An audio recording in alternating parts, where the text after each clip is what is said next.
Hello guys, welcome to English वाला। और आज गाइस मैं कोई इंग्लिश का लेसन नहीं आपको पढ़ाऊंगा या कोई टॉपिक के बारे में डिस्कस नहीं करूंगा। आज मैं आपको लेकर आया हूं दिखाने के लिए मैं अपने धान की खेती। धान गाइस कहते हैं जो राइस से पहले का जो एक स्टेप है उसे ही धान कहा जाता है। वैसे इसे इंग्लिश में it is called paddy. Paddy कहा जाता है इसे गाइस। पैडी मतलब धान। गाइस आप ये पैडी देख रहे होंगे, बहुत मेहनत से इतना मतलब सारी चीज़ें की जाती है, यहाँ तक इस स्टेज पर लाया जाता है। Actually before this first the field is ploughed.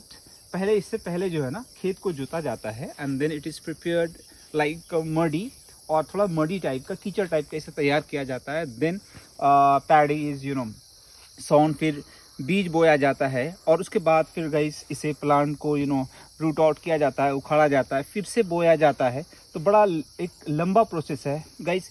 सच में किसान की मेहनत ना, आप उसका कुछ भी मतलब एक 50% भी आप उसको मतलब पे ऑफ नहीं करते हैं। उसकी मेहनत का जो एक मेहनत की कीमत होती है ना, उसका 50% भी हम नहीं दे पाते। इतनी मेहनत होती है तब जाकर हमें एक राइस मिलता है, या कोई भी अनाज जो है ना बड़ा मुश्किल से हमारे पास और हम तक और शहरों तक पहुंचता है। Actually I am also the son of a farmer. मैं भी एक सन हूँ फार्मर का, मतलब मैं भी एक किसान हूँ। I am also a farmer. और गाइस फार्मर कितना मेहनत करते हैं, ख़ासकर इस टाइम में जहाँ एवरीथिंग इज़ हाइकिंग, जहाँ हर चीज़ महंगी हो रही है। इस एरा में एक सरवाइव करना फार्मर्स को रियली इट्स मोस्ट डिफ़िकल्ट, बहुत ही मुश्किल है। क्योंकि गाइस हर चीज़ आप देखें ना महंगा है। लाइक आप पेट्रोल की बात करें, डीजल की बात करें, और आपको पता है कि हर चीज़ें मशीन पर डिपेंड करती है। और टू ऑपरेट द मशीन को ऑपरेट करने के लिए we need diesel, we need petrol. Diesel की ज़रूरत पड़ती है, हमें पेट्रोल की ज़रूरत पड़ती है। और गाइस इन सब चीज़ों को करने के लिए of course we need money, we require money. हम लोगों को पैसों की ज़रूरत पड़ती है। और किसान को भी ना गाइस एक फार्मिंग करने के लिए एक बड़े इन्वेस्टमेंट की ज़रूरत पड़ती है। इन्वेस्टमेंट बोला तो ऑब्वियस सी बात है कि ट्रैक्टर फील्ड में लाने के लिए हमें पे करना पड़ता है अच्छा खासा। उसके बाद पैडी वगैरह बोने के लिए भी हमें we have to pay to the labour, we have to pay to the tractor owner को पे करना होता है। तो मतलब बहुत सारी चीज़ें हैं गाइज। इसे मैंने आपको अभी बताया कि पैडी कहते हैं।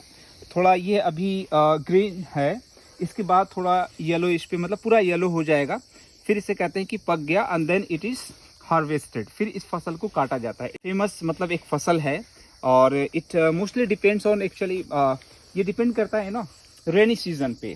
क्योंकि पता है ना गाइस कि थोड़ा मतलब बारिश जो होती है ना उसी पे डिपेंड करता है। तो थोड़ा सा किसान को सहूलत मिल जाती है कि अलग से पानी इसमें नहीं पटाना पड़ता है। They don't need to water, उन्हें वाटर करने की, पानी देने की इसमें ज़रूरत अलग से नहीं पड़ती है। बारिश का पानी होता है और फिर इसे उगाया जाता है। तो कहने का मतलब ये है कि after some times it will be harvested. कुछ टाइम बाद इसे हार्वेस्ट किया जाएगा, काटा जाएगा, and then after that it will be collected और made will be made a pile of bundles. एक बंडल्स का पाइल ढेर कर दिया जाएगा, रखा जाएगा। देन उसको सुखाने के बाद इसका एक प्रोसेस होता है।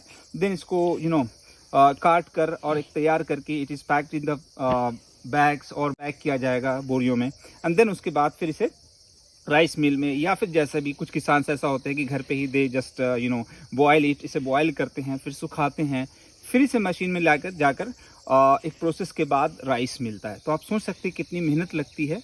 वैसे देखने में क्या मतलब कितना ब्यूटीफुल सीन लग रही है, आप देख रहे होंगे गाइस। एक बहुत ही पीसफुल इन्वायरमेंट हो रहा है अभी यहाँ पे। आप चर्पिंग ऑफ बर्ड्स मतलब चिड़ियों की चहचहाहट भी सुन सकते हैं। Actually it's my own field, ये मेरा अपना खेत है मेरे फादर का। वैसे हम लोग तो फार्मिंग नहीं कर पाते हैं। और गाइज आजकल एक चीज़ और है कि ज़्यादातर मोस्ट ऑफ द लेबरर्स जो है ना वो शहर की तरफ जा रहे हैं। तो थोड़ा सा आजकल फार्मर्स को ये भी एक डिफ़िकल्ट, एक चैलेंजिंग वर्क हो गया है कि फार्मर्स लेबर कहाँ से कलेक्ट करें।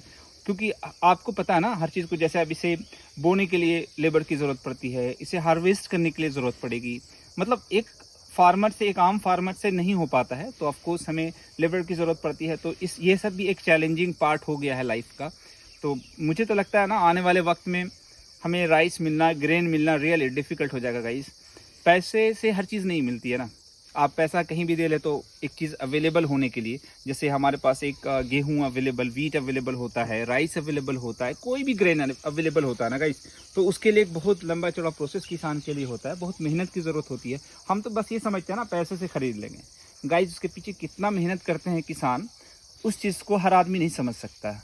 Only a farmer can understand the pain of a farmer. सिर्फ एक किसान ही ना, एक फार्मर ही एक दूसरे फार्मर के पेन को, दर्द को समझ सकता है। तो खैर आपको मैं पेन फार्मर का रियलाइज़ नहीं कराना चाह रहा हूँ, या फिर समझ लें रियलाइज़ करा रहा हूँ, लेकिन मैं दिखाना चाह रहा था गाइस कि इसे कैसे बोया जाता है, कैसे काटा जाता है। सॉरी, ये सारी चीज़ें हैं जो एक स्टेज पर आती हैं, फिर उसके बाद इस फसल को काटा जाएगा। वैसे आप थोड़ा सीन दिखा सकता मैं आपको। आप जहाँ तक भी देखेंगे ना बिल्कुल ग्रीन दिखेगा, कुछ पार्ट येलो दिखेगा, ये सब पैडी है गाइस, धान है। धान के बाद फिर हमें राइस चावल मिलेगा। इसमें अलग अलग कैटेगरी भी होती है, अलग अलग फ्रेगरेंस, खुशबू आती है। आप वीडियो में सुखा तो नहीं सकता हूँ, लेकिन आप देख सकते हैं कि कितना मतलब अच्छा नज़ारा है। तो गाइस ये सारी चीज़ें दिखा रहा था। मिलते हैं हम लोग अगली वीडियो में, इसी तरह की कुछ चीज़ें और मैं लेकर आऊँगा। तब तक के लिए अपना ख्याल, जय हिंद।